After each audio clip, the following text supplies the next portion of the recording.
Hey guys, it's Rob. Okay, I need to put you onto something. Reign of Shadows and Endings by Melissa K. Rorick was an instant New York Times bestseller. That should be enough right there. End of commercial, but I will go on because it originally blew up on Book Talk. Like, I'm talking tens of thousands of reviews. Major fan obsession energy. So if you love dark romantasy with serious world building, this one delivers. Fae, dragons, gods, shifters, vampires. I mean, supernatural fans, this is right up our alley. Basically everything you want, plus a really unique twist with modern technology woven into the fantasy world. And the tropes, oh man, you've got fated mates, enemies with benefits, morally gray characters, my favorite kind of character, toucher and die, forced proximity, truly all the good stuff. But what really stands out is the emotional depth. The main character is dealing with anxiety and depression in a way that actually shapes the story. So it hits on a deeper level while still giving you that addictive, dramatic romance. I mean, it really is the best of all things. It's something that really appeals to us personally, but it also feeds our love of fantasy, romantasy. Also, if you're a special edition person, there's a gorgeous deluxe version with stenciled edges, foil details, and full color character art from Kensington Publishing. It's on sale now, so if you've been looking for your next fantasy binge, this is it. Reign of Shadows and Endings by Melissa K. Rorick. You can find it wherever books are sold, in print and in ebook. Insurance isn't one size fits all, and shopping for it shouldn't feel like squeezing into something that just doesn't fit. That's why drivers have enjoyed Progressive's Name Your Price tool for years. With the Name Your Price tool, you tell them what you want to pay, and they show you options that fit your budget. Enough hunting for discounts, trying to calculate rates, and tinkering with coverages. Maybe you're picking out your very first policy, or maybe you're just looking for something that works better for you and your family. Either way, they make it simple to see your options. No guesswork, no surprises. Ready to see how easy and fun shopping for car insurance can be? Visit Progressive.com and give the Name Your Price tool a try. Take the stress out of shopping and find coverage that fits your life, on your terms. Progressive Casualty Insurance Company and Affiliates. Price and coverage match limited by state law. Hey everyone, we'll be back with Season 9 next week, but in the meantime, here's a flashback to when we had Jeffrey Dean Morgan and Jensen Ackles on for the premiere of Season 2, back in July of 2022, when Queen Elizabeth was still Queen of England and color-changing cars were invented. Where were you? I was listening to this podcast.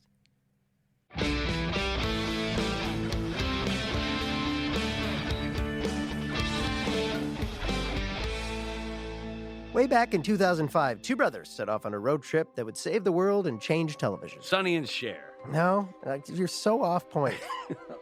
For 15 seasons and 327 episodes, Supernatural took audiences on a wild ride of family, fate, and faith with a rocking soundtrack and a seriously cool car. But that was then, Bobo, and this is now. And yes, the show has quote-unquote ended, but we're not quite done with the journey. No, we're not. And that's why we're watching it all over again, or for Rob and me, for the first time, That's right. diving deep into every episode of Supernatural with the fine folks who made it. And we're taking you along for the ride. Whether you like it or not. I'm Rob Benedict. I played Chuck Shirley, a.k.a. God. Spoiler! Yeah, it is a bit of a spoiler, but hey, spoilers are fair game here. Fine. And I'm Richard Speight Jr., and I played the Trickster, also known as the Archangel Gabriel, and I did a little bit of Loki work in there. Okay, you know we're running out of time. Okay, well, we'll be talking about the entire series, so whatever we say, accept it. You've been warned. So buckle up and settle in. Because this, my friend, is Supernatural, then and now.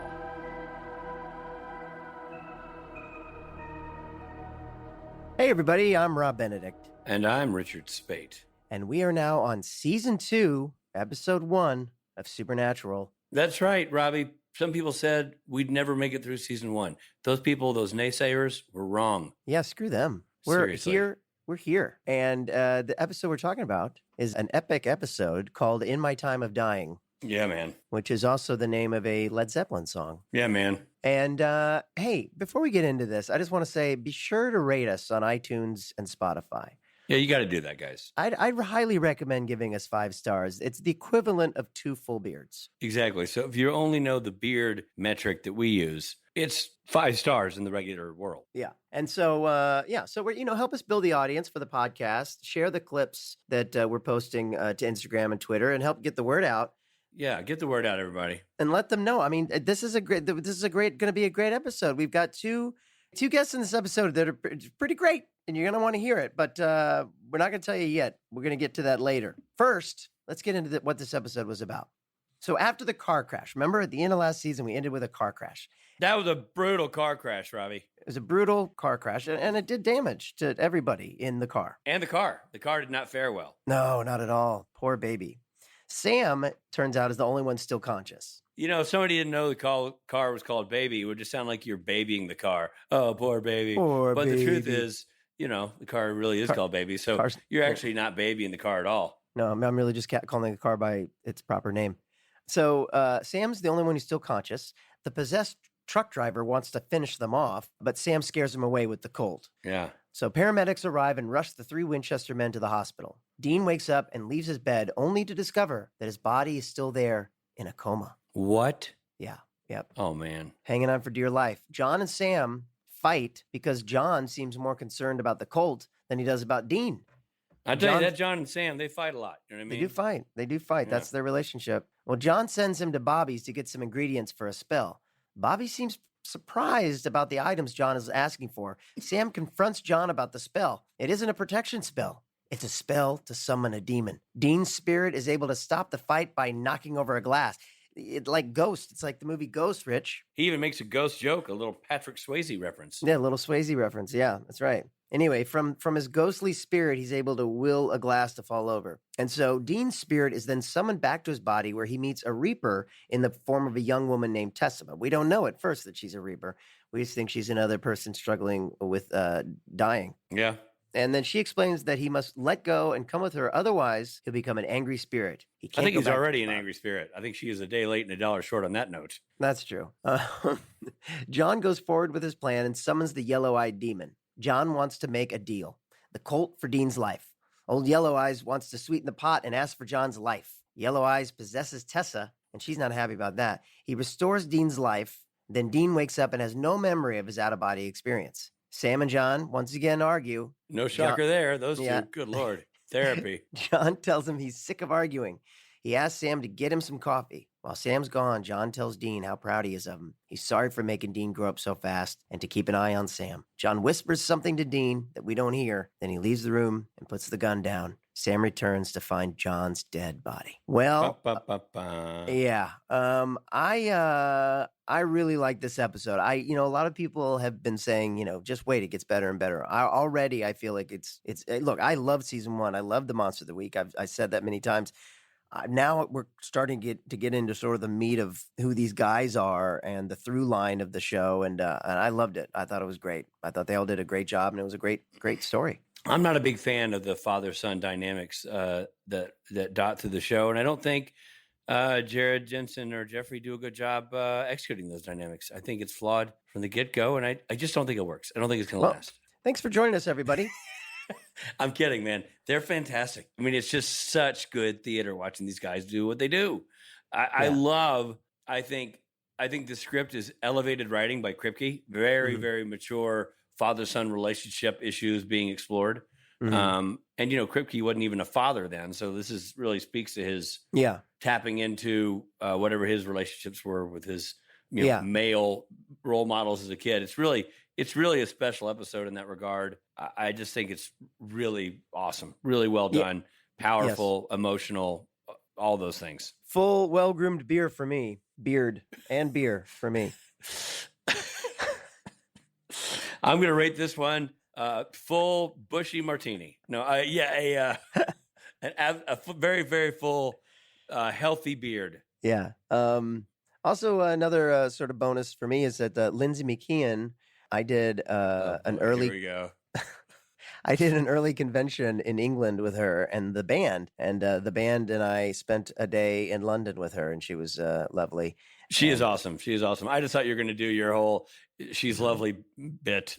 Well, no, I'm actually I am doing that, but I really just mean that she was a lovely person, and she was cool with the band, and we hung out with her in London, and I never saw her again after that convention. But What? You've never seen her since? no. I've seen her at a couple conventions.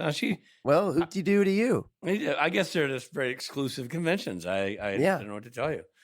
She's awesome in the show and a really, really cool person to boot. Yeah, and I didn't know when to, it's always a pleasant surprise when some of the people I've done conventions with pop up on the show when I don't quite know who they play. So Right. that was fun to see.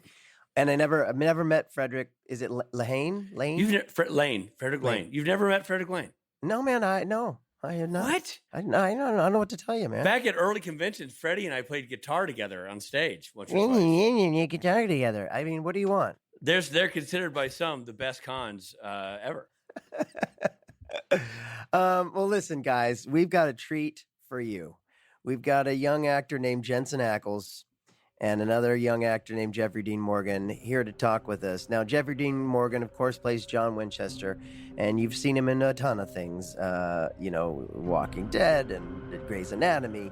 You'll see him in Isle of the Dead in 2023.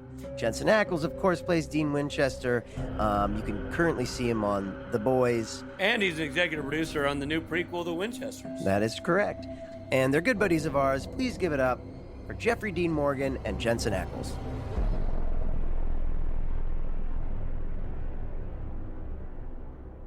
Well, thanks for doing this, guys. I'm so glad we could pull it off. It was easy to schedule, so it's been no big deal. Yeah, no, it was. We haven't rescheduled this 30 times. I got like 5 links.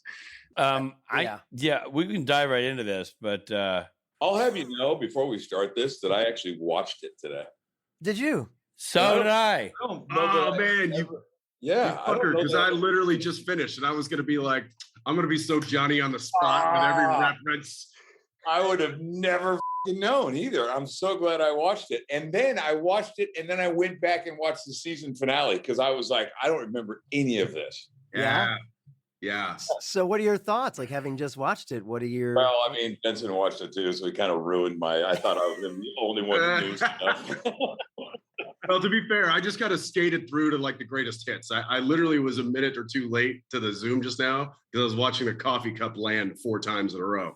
I'm not sure we should be disappointed in each other. I remember, by the way, that was. I had no idea you were referencing either. You're like, I remember the coffee cup. I'm like, what in God's name is he talking about? Because it was so. You've been on the set before. There's a lot of laughing, and we were so impressed with the coffee cup that we just kind of didn't want to do the rest of the scene because it was sort of. But yeah, look at the coffee cup. Yeah. And Manners shot it in slow mo. It would only happen one time, and that's become I don't even know the name of the episode. It's the coffee cup episode. So pretty sure it's called the coffee cup. People do that stuff with like the water bottles. Right. Yeah, that all stems from the. That's right. Kind of like he was way ahead of his time when that happened one time, and now people just try to replicate it with things that won't spill coffee.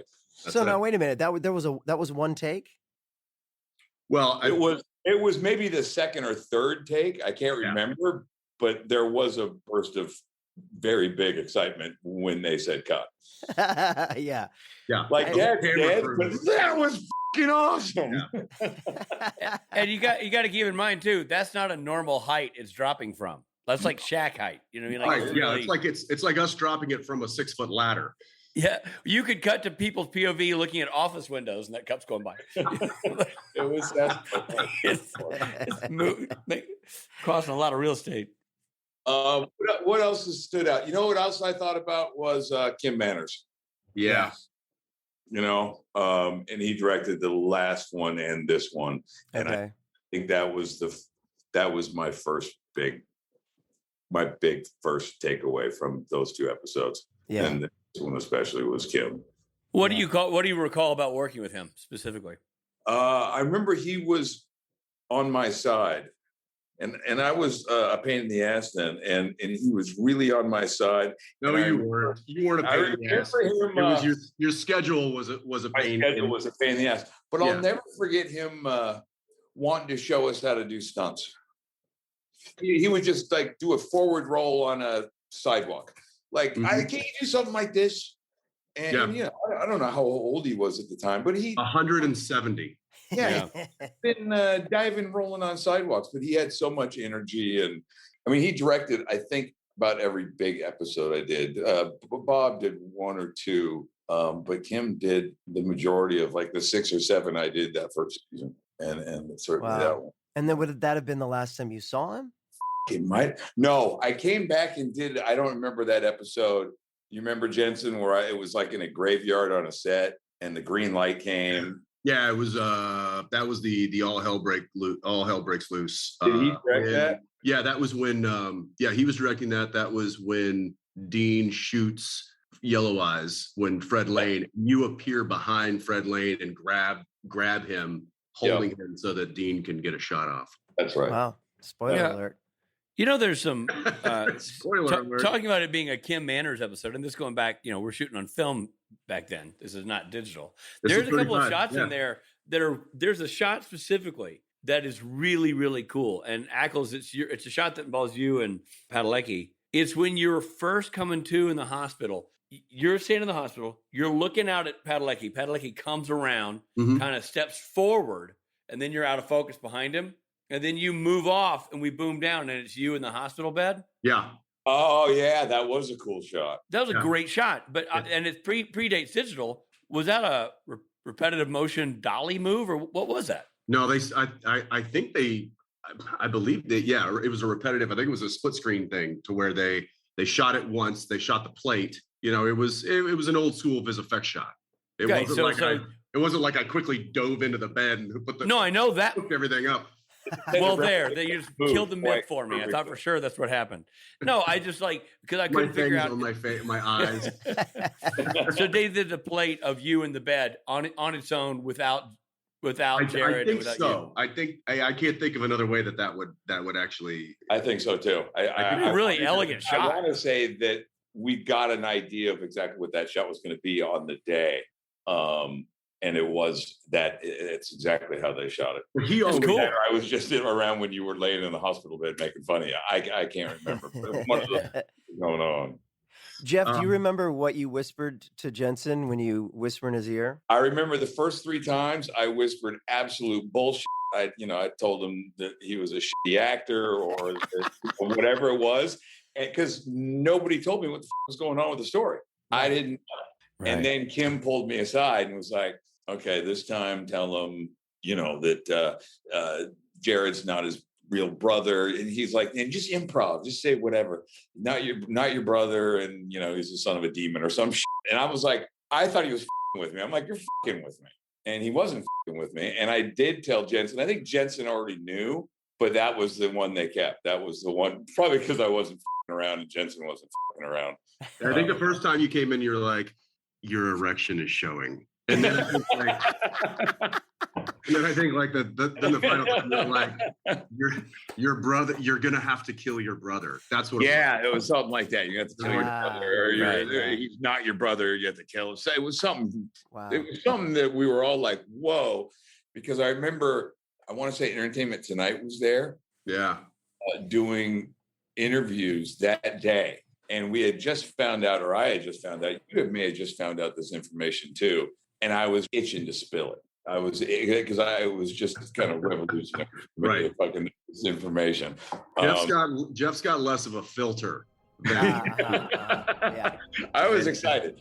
I appreciate it greatly. I got to say, you saying that Jeff has no filter, that's a statement. You know what I mean? It's not like you're Johnny Filter. That's actually his birth name. I hope you're enjoying the episode, but we need to pull over for a quick second for some messages. Hey everybody, it's Rob Benedict. It's that time of the year where things are starting to take off. It's really starting to get things going. The convention circuit is starting again, and I've been more intentional about what I wear day to day. I'm leaning into pieces that feel more comfortable and easy to put on, and I just want simple. Just get dressed and go because I don't have time to overthink it. Well, Quince has all the wardrobe staples for spring, and they're easy. They fit all the things I'm looking for. Easy, comfortable, efficient clothes wearing.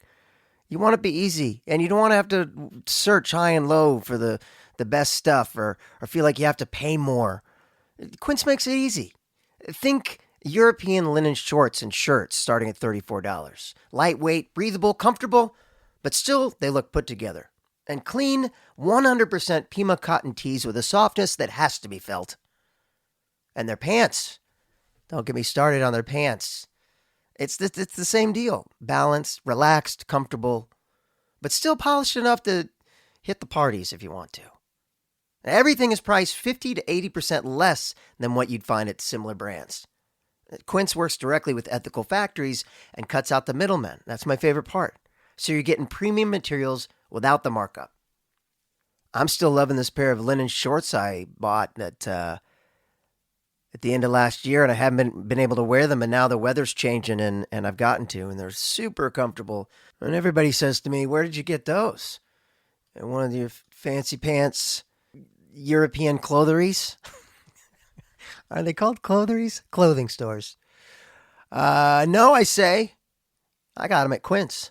Super easy. It's just easy. You don't have to think, do I look good in this? You look good in it. Quince makes sure.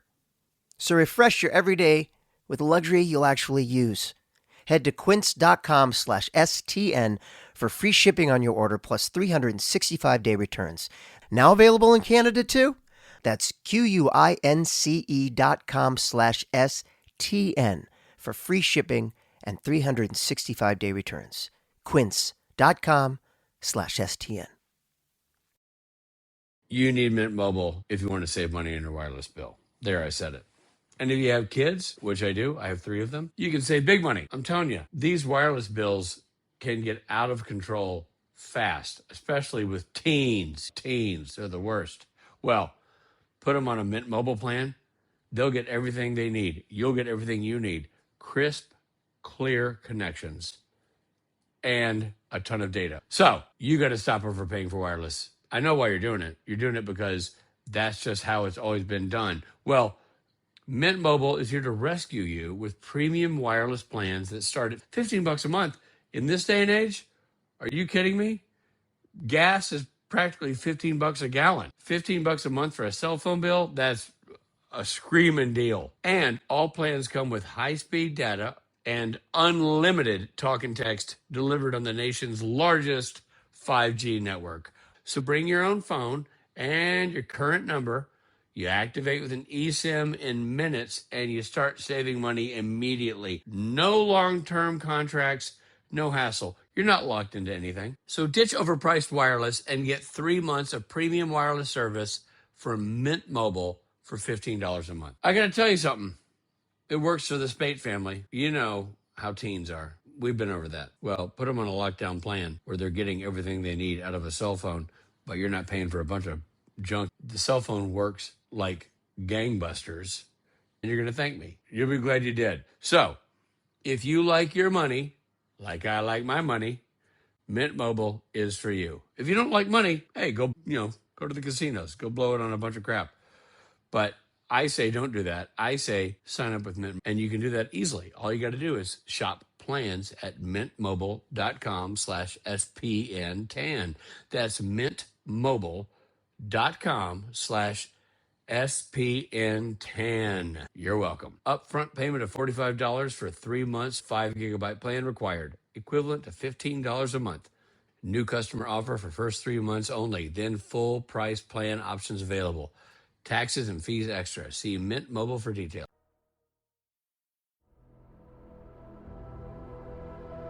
Thanks for listening.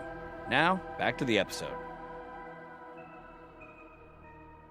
Let's just back up just a second, Jeff, because we have you here. How would you describe John Winchester? It's funny because in watching this, I haven't thought about him a lot lately. It's been sure. Very long time, but there's always been, I always thought that John wasn't this horrible father. Could he have done better? Sure. As I think I could as a father. Most people would say I probably could have done something better. If you're out fighting demons, you're probably not going to be the A+ father. But I think that he always had he put his sons first. In my mind, the way I played him, his sons he always put first and would have done anything and did ultimately sacrifice himself. And then I come back and I start doing conventions, 6 years later, and I found out John's just a dirtbag, and that came as a little bit of a shock to me. I agree with you, Jeff. I always thought that John was just a tough, rough around the edges, a hard love kind of dad. Yeah. But at the core of it all was he would do anything and sacrifice himself to save his family and to save the ones he loves. I thought so too, and I always kind of thought that Dean was his favorite too. But there's that scene at the end of one where the demon comes and the demon says, John doesn't even love you. Sammy's his favorite. And I don't remember that at all either. So watching this recently was kind of interesting to me. But I think that ultimately he put his sons first and was going to sacrifice his life. And then he proved it again when he comes back in that other episode we were just discussing, where John makes another appearance, where he crawls out of the depths of hell to, save again. To save his sons once again.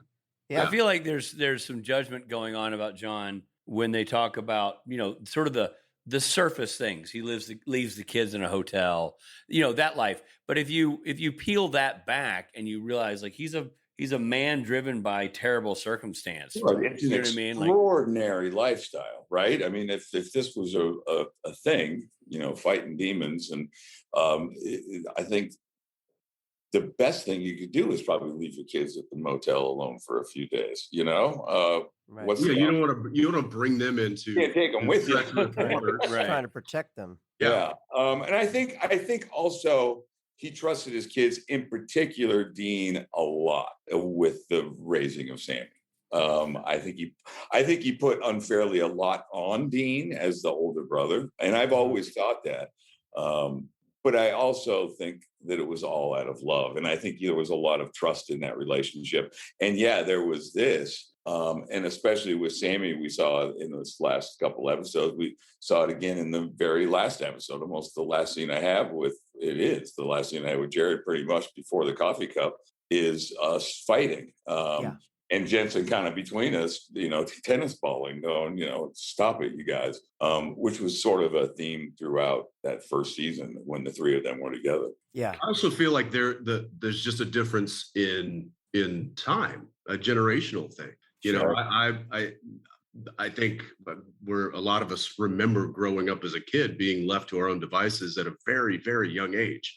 I mean, latchkey generation kind of a thing where you could leave your kids at a motel and go off and take care of business. And that's just, that's how we grew up. Right. I think I think the idea of that is landing on a different generation right now, and maybe rubbing them the wrong way, going like, how could you do that? And agreed. I get that's a better way of saying what I was saying. I think it's like they're looking through the lens of now. And that doesn't really work. Now. And you wouldn't do that now. I don't think that you could do that. There wasn't seatbelts, much less child. You know what I mean? Exactly. Yeah. So I think times are different. And so when you look at, I think that the John Winchester of this episode and of the current, when I guess we're talking about, when he's with his boys and when we see Supernatural, but the John that gets the bad rap is the John that gets reflected upon when the boys were young. That's really, I think that's the John that gets the bad rap. And I think it's largely because times were different and there were a lot of dads that were like that.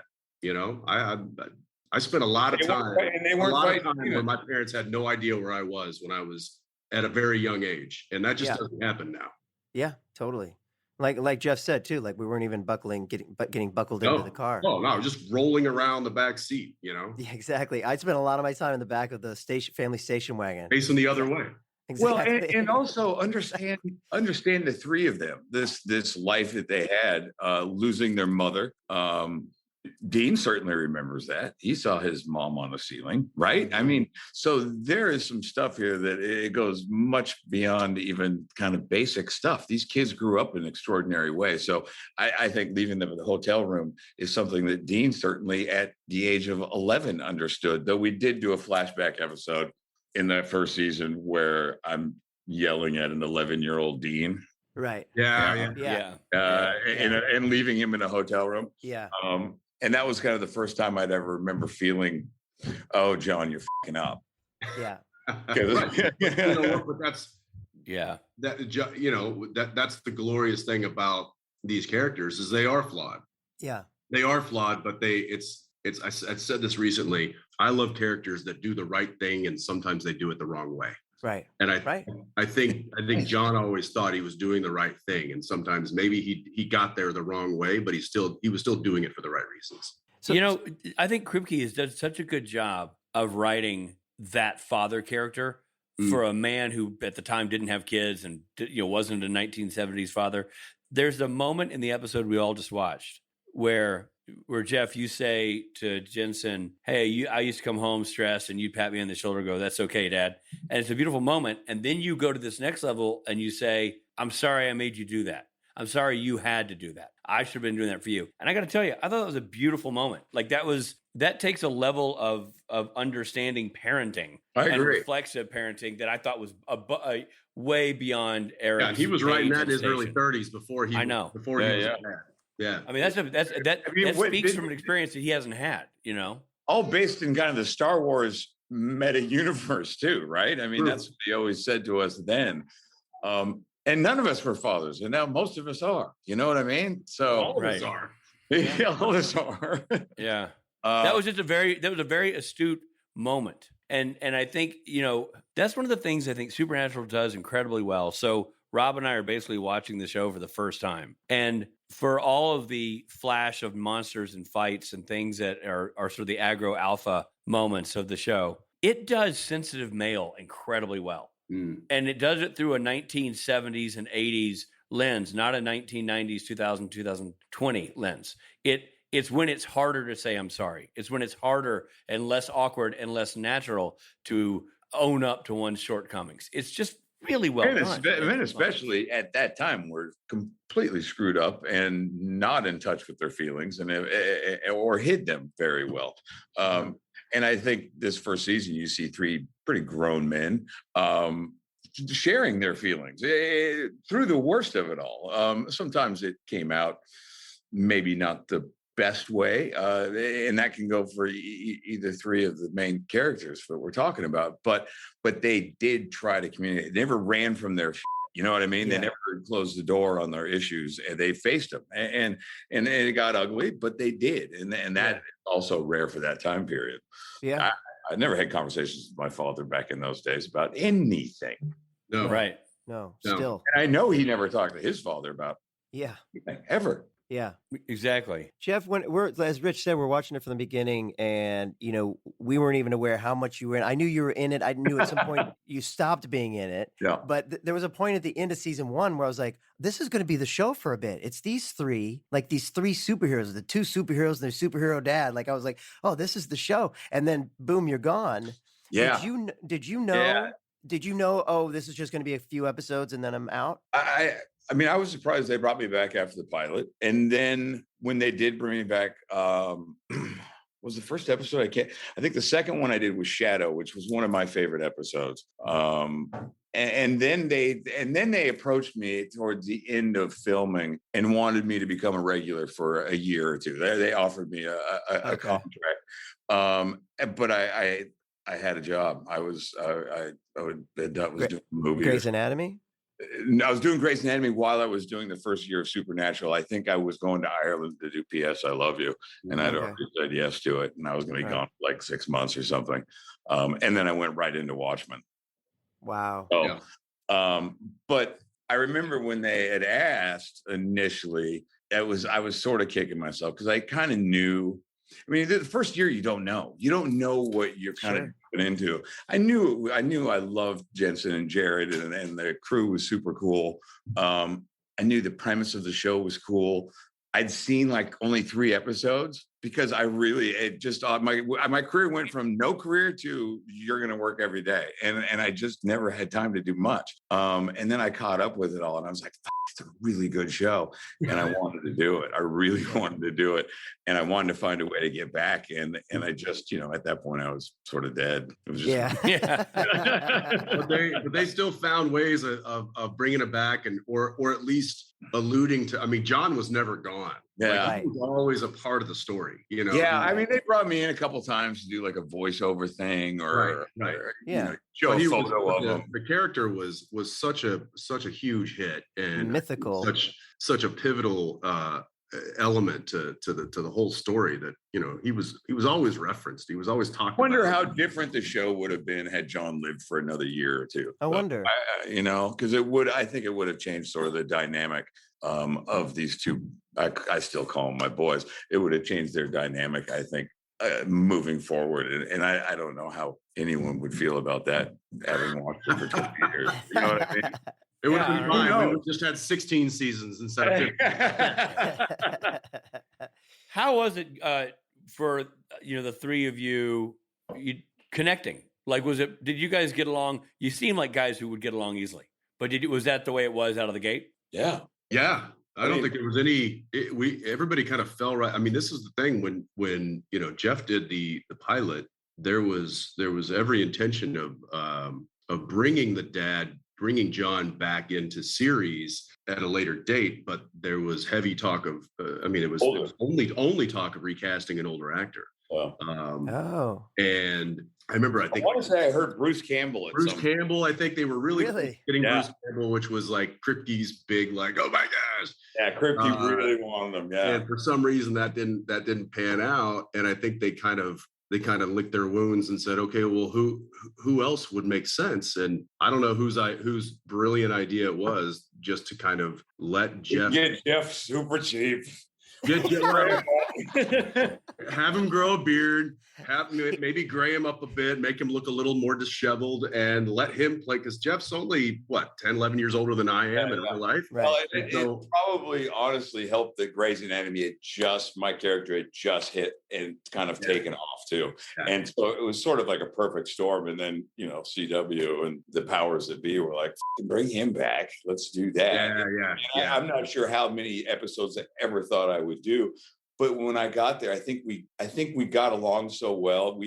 There was this sort of a chemistry between the three of us. I remember the outtakes and the laughter more than anything, but I do know that translated on the screen as well. And I think when Kripke saw that, he started writing more for the three of us as well. Right. Which kind of culminated into what we just watched. Well, it was obviously really, important for all of you as people too, because you die at the beginning of season 2, but your relationship lasted. Your bond was important and lasted, and you're to the point where you have matching tattoos. We now have more.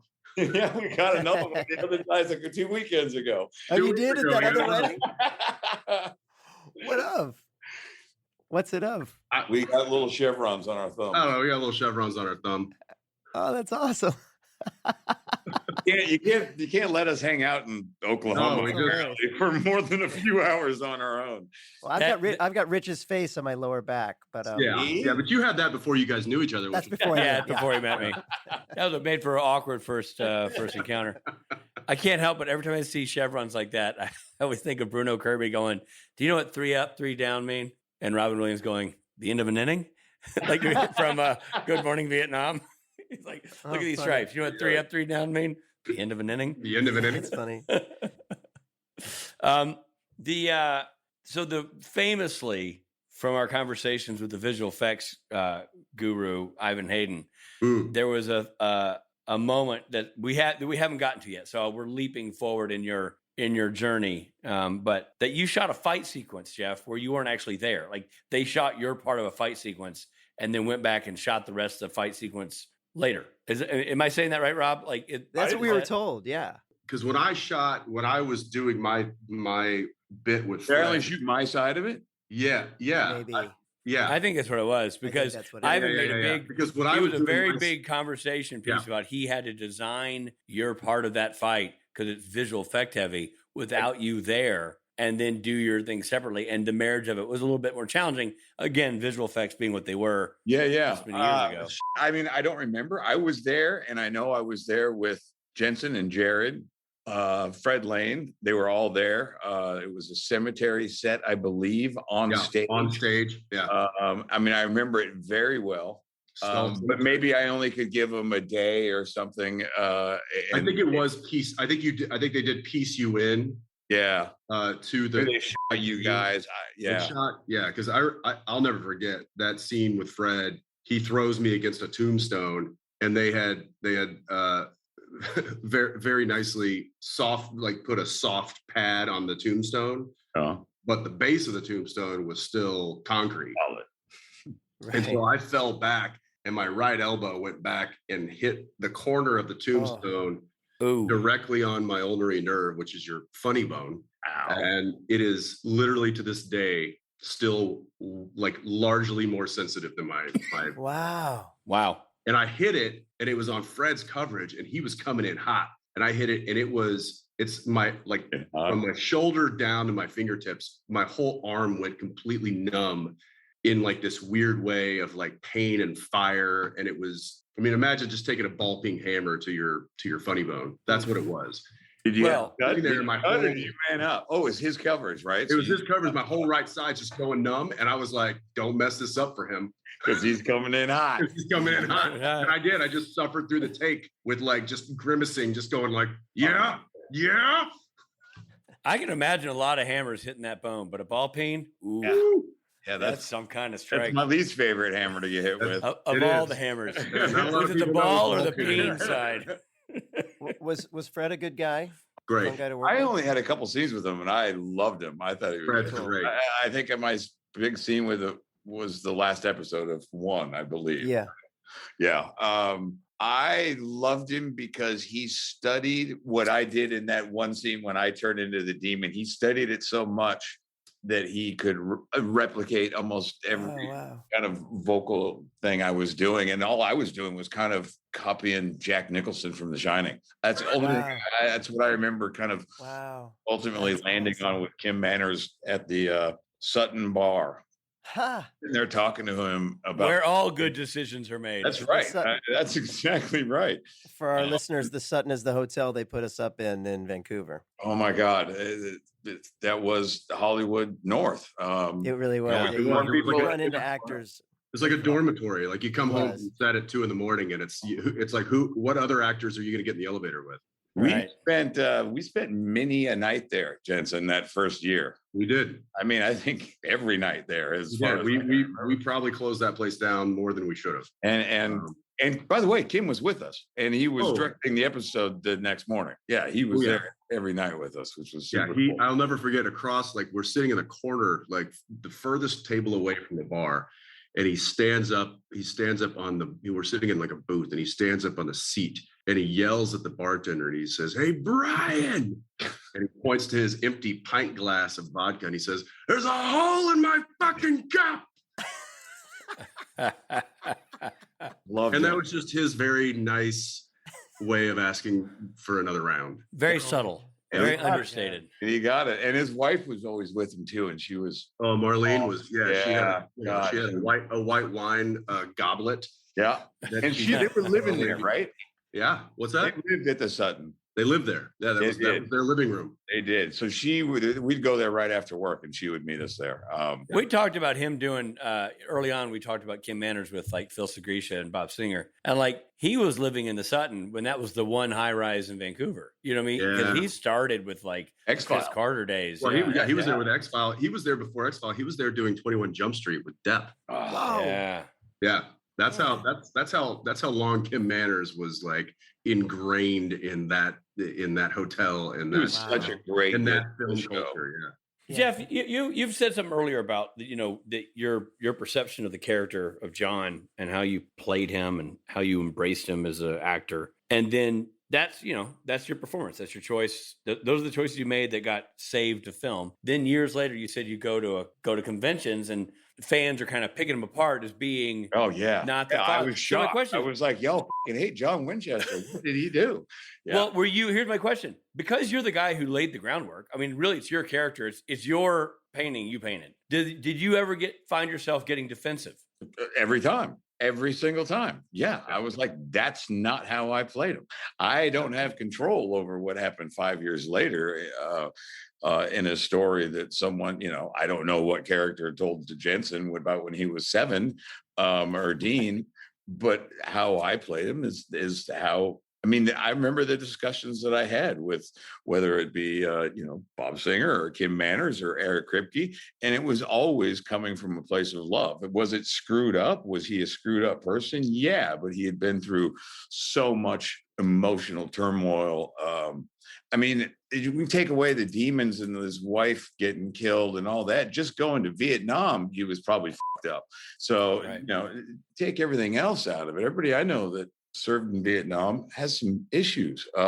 So I wouldn't have hated him for having issues just because of that. But let's add some, that his wife got taken by this demon in front of his children, and now he's raising these two kids on his own. Anything that I think that any issues that I ever thought that he had, I thought I could justify them. And it always was coming from a place of, I will keep my children safe. And if I have to, I will die for my children, always. And so I was very surprised at when I first found out that really 75% of the fan base was like, oh no, John, you suck. Wow. I doubt they were saying that. I mean, I think they were they're defensive of the boys. They can get it. Yes. Yeah. It was a defensive of the boys. Yeah. And I've actually had conversation with fans about this, and I'm like, look, John Wick killed 300,000 people because somebody touched his dog, and nobody batted an eye. This guy lost his wife in a fiery, a puppy though. If it was like a 15-year-old dog, nothing. Yeah, right. Yeah. And I'm like, this guy went on. He went to set things right in his way, and this was. I feel like I know a lot of people that would get set on a path like this. Sure. I feel like this is a relatable thing, and it's like, does that make you a bad father in wanting to right the wrongs of that were done to your family, and B, save people in the process, and expose your sons and give them an education that, listen, you're going to have to carry the torch, and it's not a torch I want to hand you, but it's a torch I'm going to have to now. But that's right. I think there's a real defensive mechanism here, because for all the fans that might turn to you, Jeff, and say your character was A, B, and C, but for the fact that John does what he does, Dean isn't Dean. True. That's right. Sam isn't Sam. There's no supernatural TV show. Right. Bingo. I mean, because they don't have, because Dean's character is a throwback to old masculinity, right? Like that's kind of Dean's whole profile. Yeah. And he learns that from the feet of the master. The father, the emotionally distant father. Yeah, he hands down his car, his musical taste, and his intuition, I think, all to Jensen. Right. Dean gets all those. Those are the best qualities that John has. Right. It's like, listen, son, I don't have much, but what I have is quality, and you're going to enjoy quality. it. It's really good stuff. But it does make the fan argument kind of moot, if you think about it. I mean, you know what I mean? Because if you got to have Dean be Dean to make Dean survive certain scenarios. And without John, you don't have either. Right. Yes, right. But you guys know how passionate this fan base is, and mute is never going to happen. No. No. And nor should it. Yeah. No. And look, I don't mind. I actually enjoy going to convention and getting into a little tit for tat with some people in an audience. That's okay. But I see social media still, and John Winchester is not a liked person, and I often, because I haven't seen all 20 fucking years. I just haven't. I mean, that's a lot of television. Yeah, and someday I will. I'll sit down with my son and I will watch every episode. So I really don't know everything that John is guilty of. I can only speak for that first year and change. Sure. Kind of what I knew going in. And then also, and I'll come back and do the podcast when you guys get to episode 300. All right. Yeah. I mean, that was great. That helped explain stuff too, by the way, because when I came back, there was stuff scripted, and we won't talk about it now, but it helped me kind of make sense of what the fans had seen. Sure. Yeah. For the last 15 years that I hadn't been around. And Mary around. is there.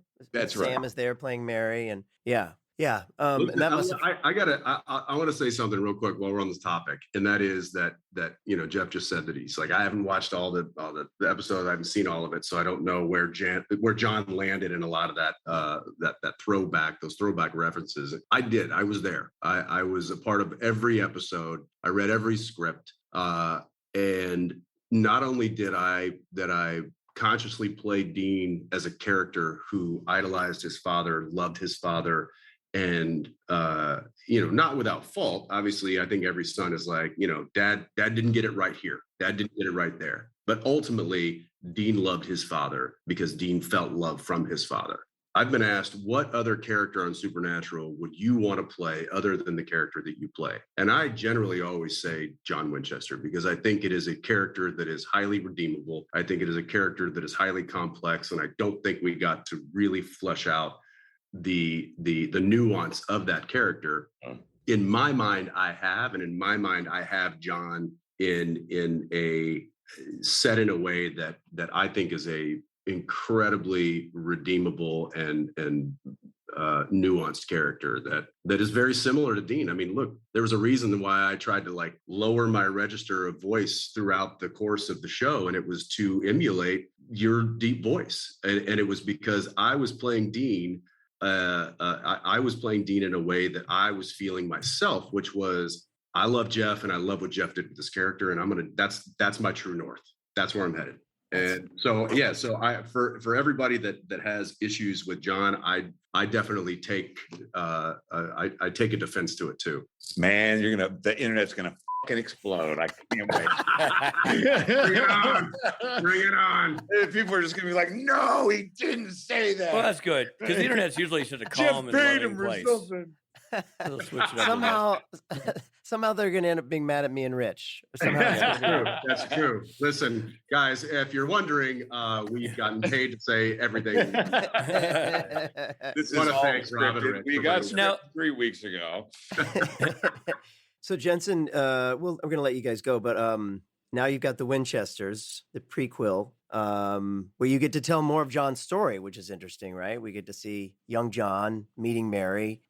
Is there a world where somehow Jeff appears on that show? I mean, it would be some sort of flash forward, but I mean, look, in my mind, we all know that what happened with the Spider-Man recently. That's what I would like to see at some point. Right. all the Johns.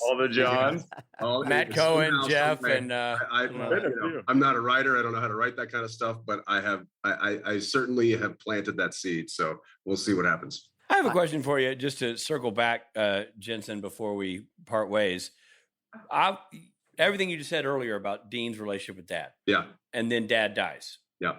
The obvious answer is no son wants to, sons don't become men until their dad dies. So maybe sons don't ever really want to be men subconsciously, deep down inside. Well, if you're an actor, probably that's the case. So my question is, what do you think? Just a bunch of Peter Pans here. No kidding. Somebody bringing you your lunch in a trailer. I mean, it's not a lot of calluses on the mitts. You know what I'm saying? But for you as Dean, was that, as you got that script and you knew that was going to happen, what was Dean's thought process there? Was there any, obviously pain and sorrow for loss of Dad, but was there any, now I get to take the mantle? Like, was there a sort of natural ascension to that position that he was yearning for at all? No. And if you, as you'll see, as you get into season 2, Dean kind of loses his motivation. Dean he's like, I want to hang it up. Like, Dad's gone. What's the point now? Like, I've lost my sensei. I've lost my direction. I don't know what to do anymore. My go-to captain's gone, and so, which was a really interesting thing that Kripke did. In season 1, Dean is very much the catalyst. Sam is like, I'm out, I'm done. Dean goes back to college. He's like, I need you, pal. You got to help me. We got to do this. We got to find Dad. We get to season 2. Dad dies. And Dean's like, I'm out. Like, I don't want to do. And now Sam is like, no, buck up. We got to do this. We got to go. We got to figure this out. We got to carry the torch. Interesting. Yeah. It's such a well-crafted trio of characters. This father Yeah. son, complex. It's just Eric Kripke from the very get go built a really, really, really complicated machine. But man, you guys just crush it in those roles, in those relationships. It's really good. And that's just not me on a podcast sucking up to you. It's just goddamn good TV, guys. You really like. I tell you, I really enjoyed watching that episode. Yeah. The two led up to it too. Jeff, really good. Yeah, you talked about going back and maybe watching with your kids someday, like that. Yeah. Rich and I are watching it for the first time now from the beginning, and I told Jensen this, like, you're going, "Wow, this is a really good show," Yeah, it's like, oh wow, This baby's got legs. It's going to stick around for a while. It will hold up forever. I mean, when will it not hold up? Yeah. Always will. Yeah. Well, you guys are awesome. You're both on vacation with your families. Really appreciate you coming on and talking to us. It's epic to have you both here, and love you like brothers, and just happy to talk to you about the show. Hey there, this is Jensen. I hope you're enjoying the episode, but we need to pull over for a second for some messages. Starting or growing your own business can be intimidating and lonely at times. Your to-do list may feel endless with new tasks, and lists can easily begin to overrun your life. So finding the right tool that not only helps you out, but simplifies everything as a built-in business partner can be a game changer. For millions of businesses, that tool is Shopify. Shopify is the commerce platform behind millions of businesses around the world and 10% of all e-commerce in the US. From household names like Gymshark, Rare Beauty, and Heinz, to brands just getting started. Shopify has hundreds of ready-to-use templates that can help you build a beautiful online store that matches your brand's style. And you can tackle all the important tasks in one place, from inventory to payments to analytics and more. No need to save multiple websites or try to figure out what platform is hosting the tool that you need. And if people haven't heard about your brand, you can get the word out like you have a marketing team behind you, with easy-to-run email and social media campaigns to reach customers wherever they're scrolling or strolling. Start your business today with the industry's best business partner, Shopify, and start hearing. Sign up for your $1 per month trial today at shopify.com/realm. Go to shopify.com/realm. That's shopify.com/realm. You may think you know McDonald's drinks, but you don't know them like this. From fruity refreshers like the Strawberry Watermelon Refresher and the Mango Pineapple Refresher with popping boba, to crafted sodas like the Sprite Berry Blast with berry-flavored Sprite topped with cold foam. Who knew ice-cold drinks could be so fire? 6 all-new drinks are here. Try them all, now at McDonald's. Refreshers contain caffeine.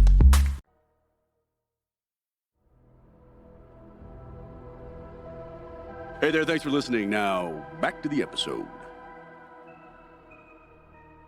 Man, that was great. To quote producer Steve Hine, that was such a fucking great interview. It was, and the whole time I kept thinking, this is gold. This is so gold. Now, I have to ask you a question, though, Rich. Yeah. Or maybe it's a spoiler alert, but when he said that he whispered in Dean's ear that Sam wasn't really his brother, is that something? I think that is. Yeah, that was I think what Freddie Lane was saying, the yellow-eyed demon, when he's like, but you've never told him. You're lying to him this whole time. Right. It's that Sam and all of these other people who have these skills, like Gabriel Tigerman's character and all that, they're all children of demons. So Sam's not really Dean's brother? I think Sam Smith, his half brother. I think Sam Smith had an affair with a demon. Sam Smith? Mary Winchester. Had an affair with a demon? Yeah. Why am I just now knowing this? Well, I'm not sure I'm right, but that's what I'm learning as we go, but that's what I think it is that I think Mary Winchester, who, by the way, we're seeing her in her docile married days, but she had a little stank on her in her youth. I'm sure she partied a little I know, bit. but are you making shit up now, or is this real? That's what Freddie Lane, remember he says in that scene, that standoff scene, he goes, you know something and you've never told. Yes, totally. I think that's what he was saying is like, you know, that Sam isn't your son, that he's actually a demon. In the same way that Christ wasn't Joseph's son. Like it was like there's this biblical thing there. I think that's what it is. I get all that. It's just that I've told people for years this is a show about two brothers. I should have been saying this show about two half brothers, is what you're telling me. Yeah, yeah. You've been lying to a lot of people. Well, this is huge. Well, This is big. keep in mind, don't go writing your apology letter yet. We don't know. I only know as much about the show as you do. So, Well, somebody knows, and they're going to be writing us a stern letter. damn it. But at any rate, just let Richard and I find out on our own time. And right now, Meanwhile, back to the review of that review. That was a great review. Those guys it's awesome to watch them connect on things that happened 15 years ago. It's like it happened yesterday, you know? Yeah.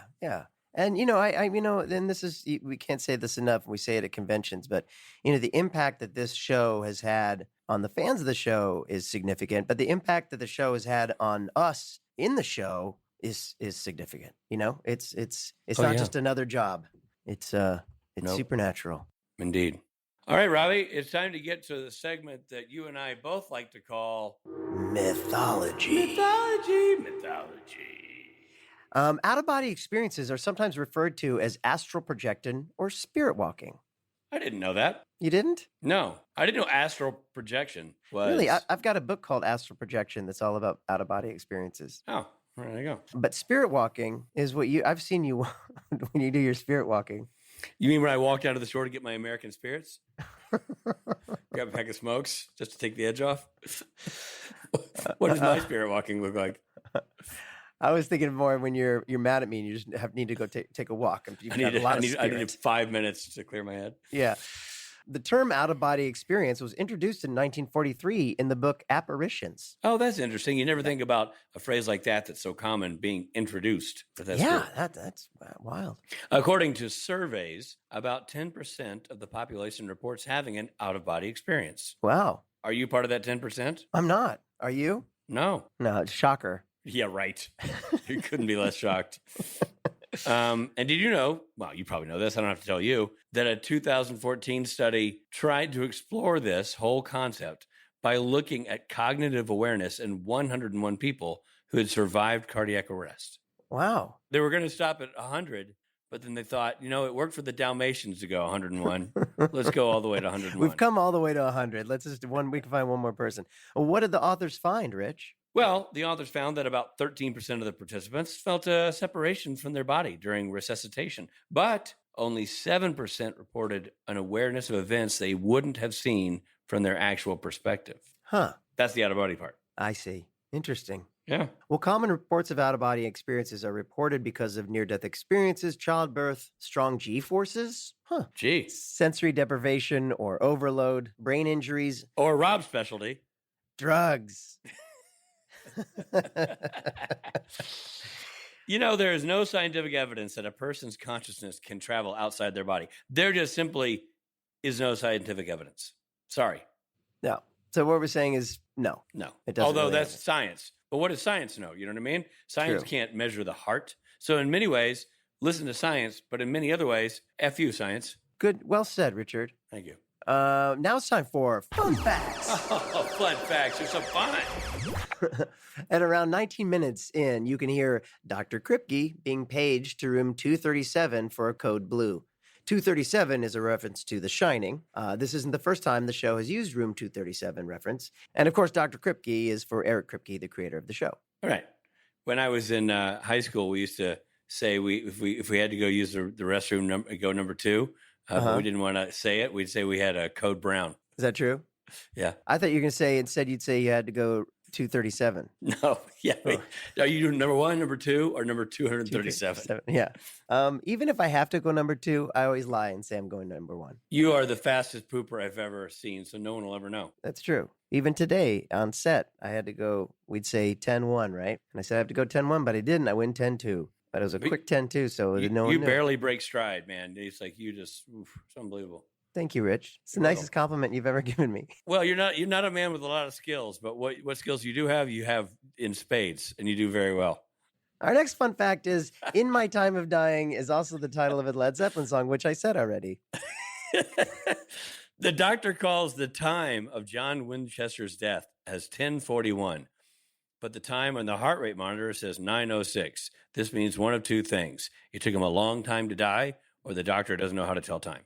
That's weird. Yep. What the hell? Well, 10:41, I can tell you this much. 10:41 is a reference to the Bible verse Isaiah 41:10. So do not fear, for I am with you. Do not be dismayed, for I am your God. I will strengthen you and help you. I will uphold you with my righteous right hand. Oh my gosh, nice. Wow.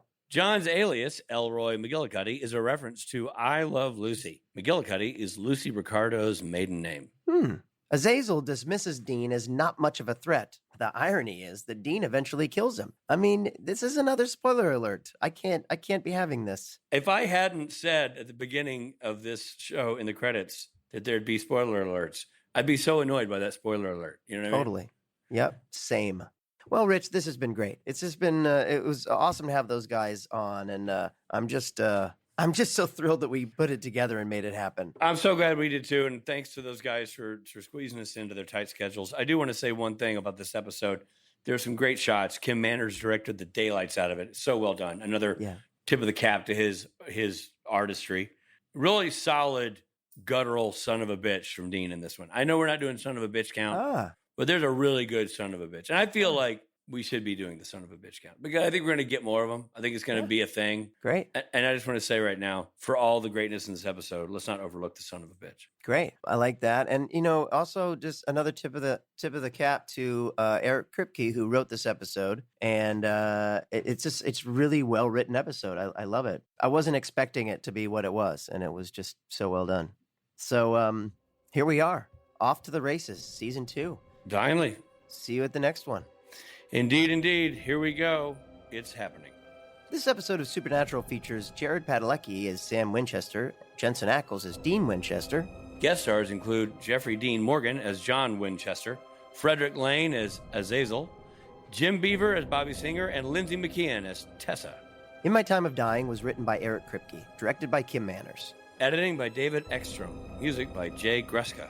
Executive produced by Eric Kripke and Robert Singer. The original broadcast of this episode featured the following songs: Bad Moon Rising by Creedence Clearwater Revival and Stranglehold by Ted Nugent.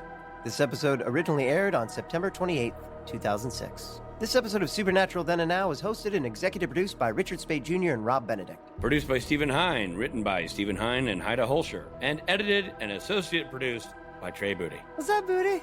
Music provided by Tim Wynn. The episode was recorded with the help of Sonic Fuel Studios. This podcast is from Story Mill Media.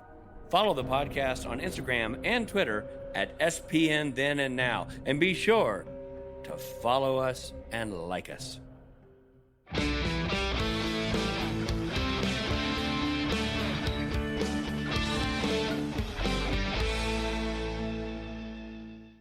Azazel dismisses Dean as not much of a threat. The irony is that Dean eventually kills him. Well, Azazel? Azazel? Sensory deprivation of overload, brain injuries, and... I think it's another typo. It should be sensory deprivation of your overlord. Dr. Kripke being paged to room 237 for a code blue. To room being paged to... Oh, fucking hell. John's alias, Elroy McGillicuddy, is a reference to I Love Lucy McGillicuddy. Oh, sorry. John's alias. There's a period in it. I realized that too late. Story Mill Media. Stitch Fix. Stop shopping, get styled. A+ on the outfit, Miss Turner. You are about to slay parent-teacher conferences. Oh, these? Just the most perfect fitting jeans my stylist sent me. Oh, hello, you, who didn't set one foot in a mall and still looks amazing. Just share your size, style, and budget, and your stylist sends personalized looks right to your door. Stitch Fix. Get started today at StitchFix.com. To my stylist, this look is dedicated to you. Thank you. Thank you. Hey, Supernatural fans, it's Rob Benedict. I want to talk to you today about a new show that's come out, a new audio series called Redacted. It's a full cast Monster of the Week horror comedy series from Ethan and Jamie Petronas. This Monster of the Week kind of show is right up our alley, right? And it's inspired by late 90s and early 2000s television, which I'm all about. Those are my people. I went to that school. So what's it about, you say? Let me tell you. Following the death of his twin, failing actor Jacob Kane assumes his late brother's life in hopes of a fresh start. Instead of finding stability, Jacob finds himself working within the Redacted Unit, a covert agency tasked with containing impossible creatures and phenomena. Each week, they'll face up against a different threat or aberration. Each episode features a new threat or aberration. So it's right up our alley as Supernatural fans. It sounds a lot like season 1 stuff, and I love that time period that they are sort of inspired by. Part 1 of the pilot is out now, so check it out. It's called Redacted, from Ethan and Jamie Petronas.